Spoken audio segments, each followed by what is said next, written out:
I want to open the discussion now. Do you have a question? Oh, I have a specific question. Can you go back to the second last slide of your presentation? Does it? Yeah. Yeah. So is these sources to raise money for the TPC, is that in line with other municipal planning systems? I know that they receive much higher subsidies than the TPC does. Where do they get their funding from? Is it purely like their municipalities, or do they also receive money from the province or the feds, or? Like, It depends on the province. If it's Quebec, they get a lot from the province, because Montreal is subsidized a lot more than Toronto is. I think BC is subsidized quite a bit by the province. And a lot of the problem now with what the province and the federal government are proposing is they're promising to build a lot of fancy new transit lines, but they're not paying to maintain them. So it really depends on what state or what province you're talking about. Because if you talk about Europe, I mean, those places would make our funding laughable. yeah, just like, Yeah. you know, in the beginning where we were talking about the fare box ratio. Right. Where Toronto's like the least subsidized transit. In North America, yeah. Yeah, it's like, how do we get to that point where we're 71% and other transit systems are like 20 or 30 something percent, you know?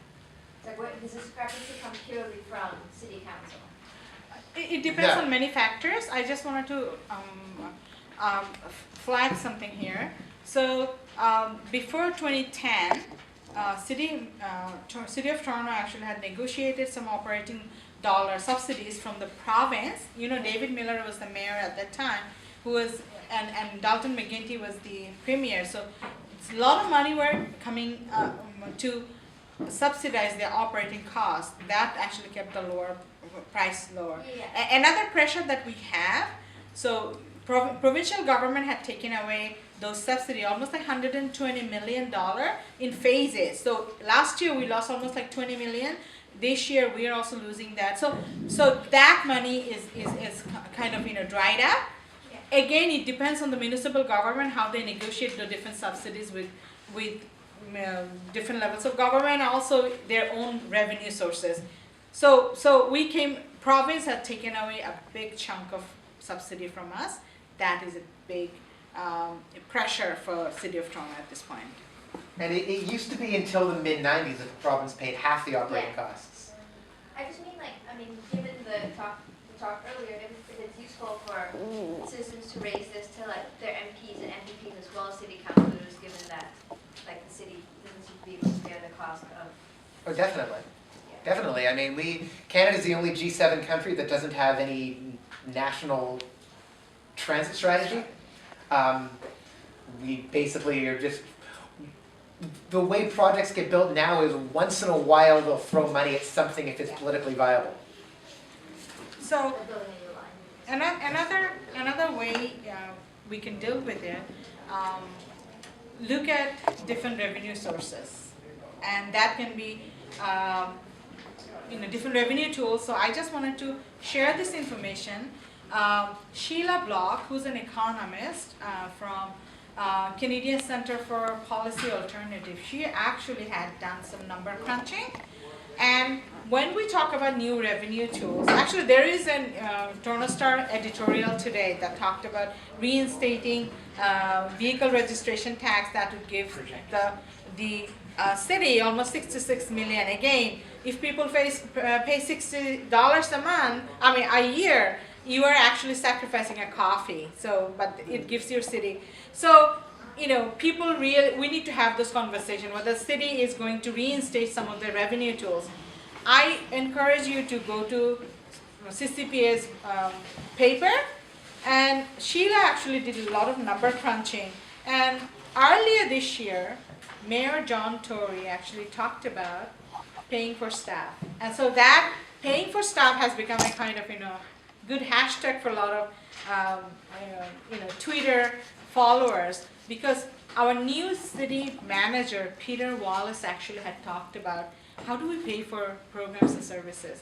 So I think we reached a point where we need to have this conversation. Is it viable to depend on property taxes? What are the other options we have? Yes. You've mentioned this several times about relying on property taxes, but you showed the slide where we are the lowest paying. So I do not understand why you focused on it, and also all the councillors focus on it. What is wrong with having an across-the-board property tax increase, even if it was just to the average of all the others. It doesn't make sense, sorry. I mean, can I say that? No. I didn't want to take a position on, on particular property taxes, but what I was trying to showcase that we have too much reliance on property taxes. Well, we should explore other revenue sources. Having said that, we pay the lowest Yes, property taxes the within the GTA and many other municipalities. And many people are saying, oh, in last 20 years, my property tax has gone up only $200. That's not fair. But at the same time, I am also hearing from different groups, they don't want any property taxes. Because people don't want to do the number crunching. And as I gave you that, this increase will, translate into extra $90. But I would suggest it's about time that the councillors take on the responsibility collectively to explain to the people in Toronto that we have the lowest property taxes in the GTA. And quite frankly, I also think we get more services for those taxes. So I would encourage you to I've already make done this. that to my own So, councillor. and I'm glad that you raised that in public forum so that it's a food for thought for other people. Okay, so if I pay $90 extra a year, it's not end of the world. Sky is not going to fall. So we have to have this conversation, and the more people talk about it, the better. But again, I've just given you different options. Okay, so what- without taking any. Okay, if you other- don't want to do that, what are the other options? So other Behind options. the vehicle tax, so- I agree with that one. Again, so vehicle registration tax, if you reinstate that will give the city almost $66 million.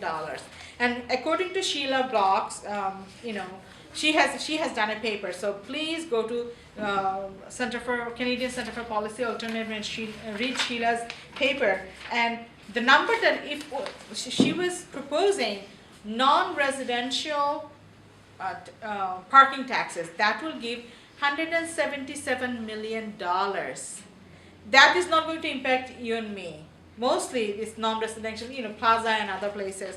And what the impact is very minimal, but it will raise 170. Remember, our price tag for poverty reduction is 75 million. So that can actually pay for all of it for programs and services. So again, those ideas are within city's jurisdiction. Some people talk about sales taxes that involves different levels of government, but city can easily impose or implement our non-residential parking taxes, and that will give city a lot of money. So that's a good option. But within Sheila's research, there are other ideas like tobacco and alcohol taxes and entertainment taxes. Some people say, arts sector, people who are supportive of arts, they might not, like that idea. So there are different options available, and I would encourage you to, go through her paper and find out what are the other options available. But again, property taxes, I hear a lot of people saying that I want to pay more property taxes, but at the same time, some people are also resistant to that. So, there are different, but I just wanted to show you the comparison with the lowest property taxpayers in the By far. province, okay? Heather?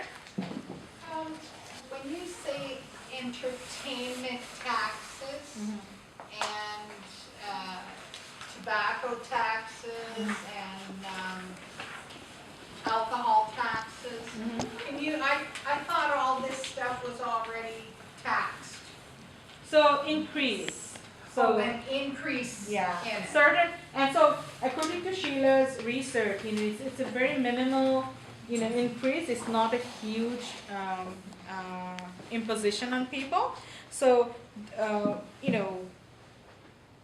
vehicle registration tax it's a flat tax, right? It's not. So people are able to pay. It's not like it's going to go higher every year. So there are different options, but there are other opposing ideas too. For example, what we heard from some of the city councilors that implementation of tobacco taxes actually is costlier than how much money you get.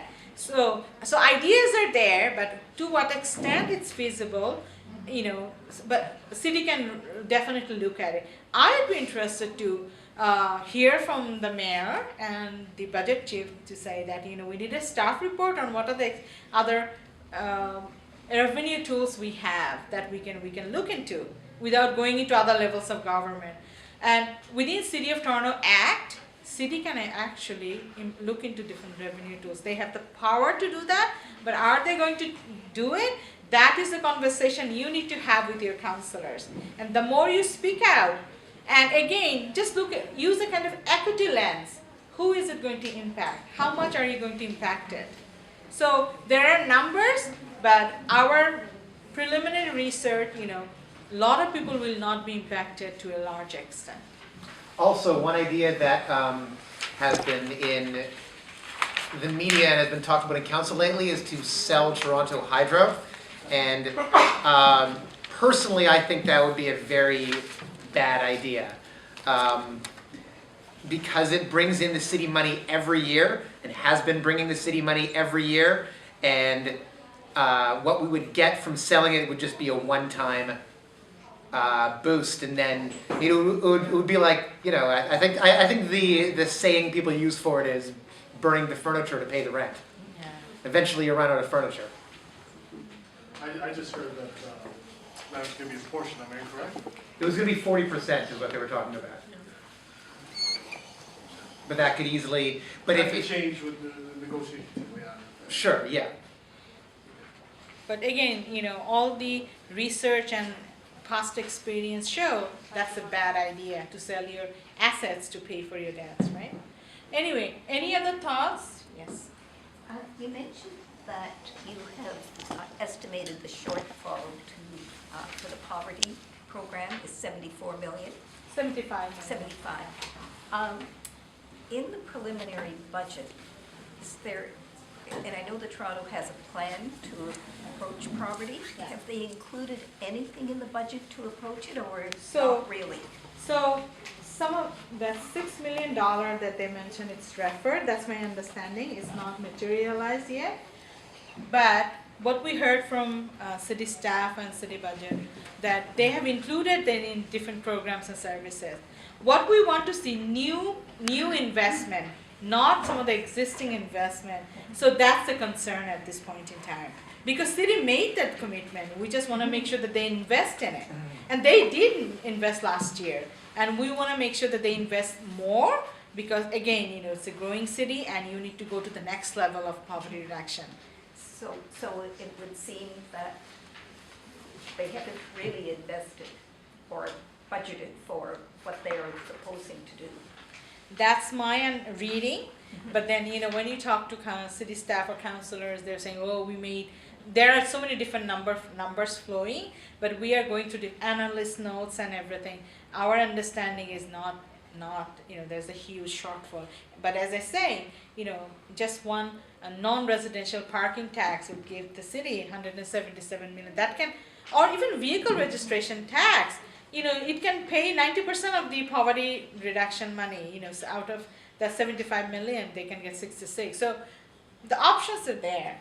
Have they costed what they think if they wanted to put through their proposals for poverty reduction? Have they costed that at all? Do we know what? Again, these numbers are very difficult to read because they come from so many different departments' budget, but we have done our own. So I understand that some investment were made, so it's not probably that 75 million that they haven't addressed some of it, but again, maybe it's very limiting and we're still reading it.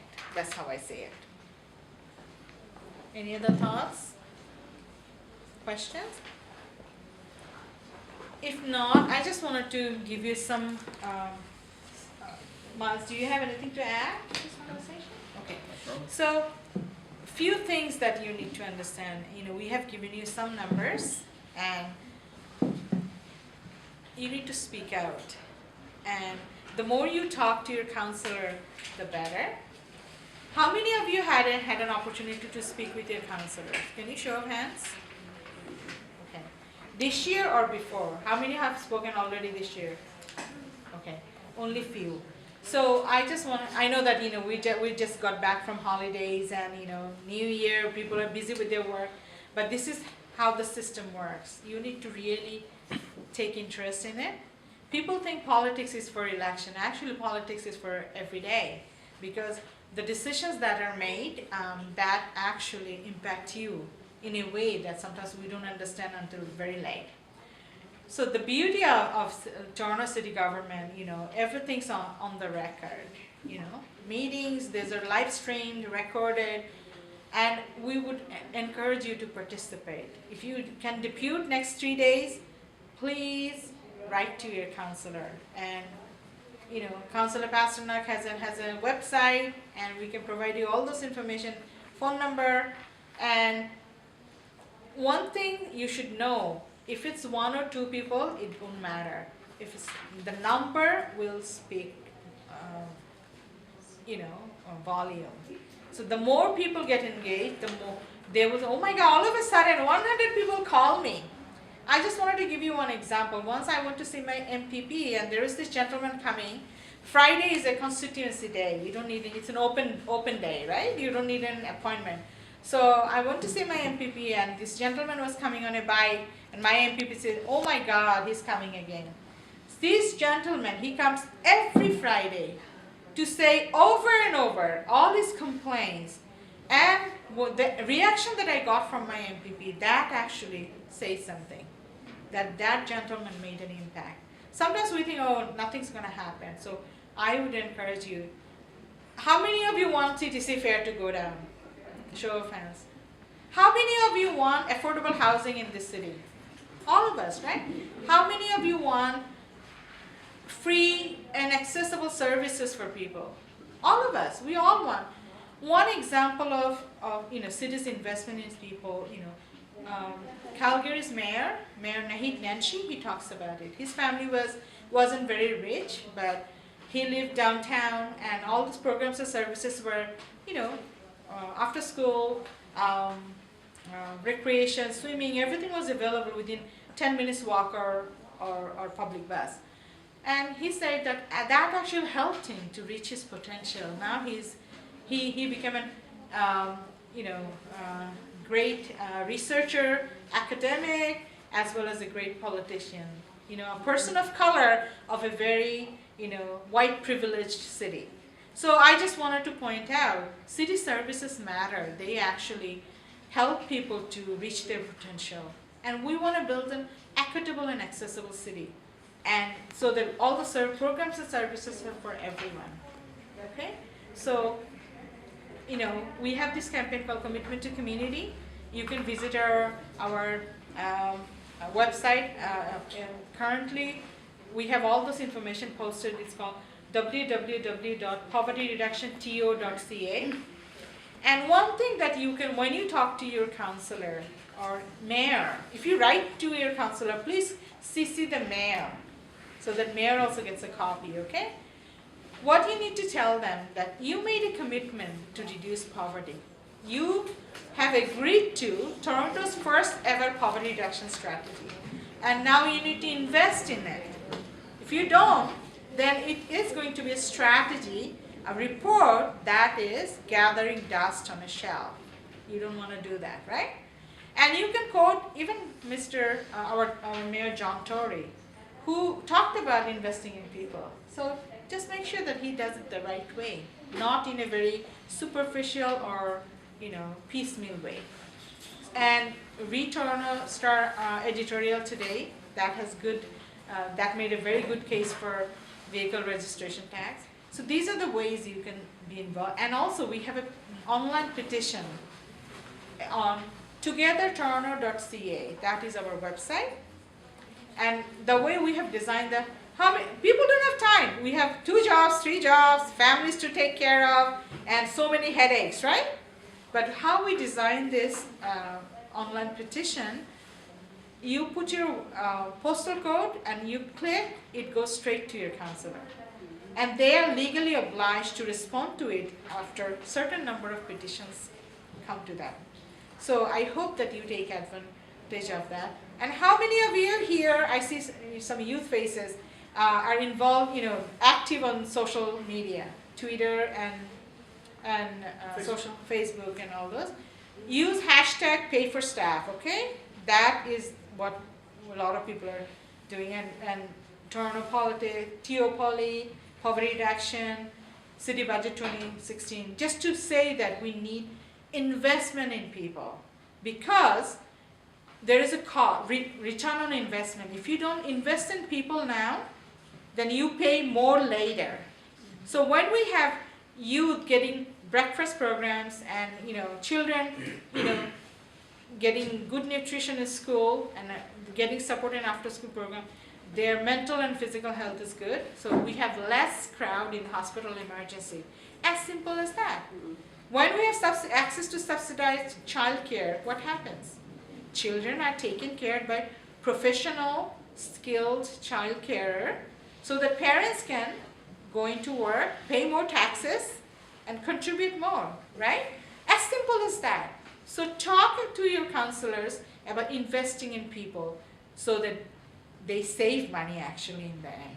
And Councillor Pasternak only won by about 500 votes, so if you write to him, he will listen.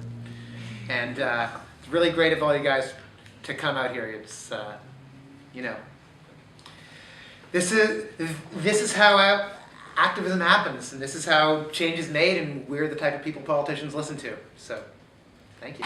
So thank you, and please stay involved. And I wanted to thank Mandana, Leah, and the Hub for co-sponsoring this with us, okay? So let us know if you want to talk to me, I can provide you more information. But I thank you for your interest, your time, and commitment, okay? Thank you.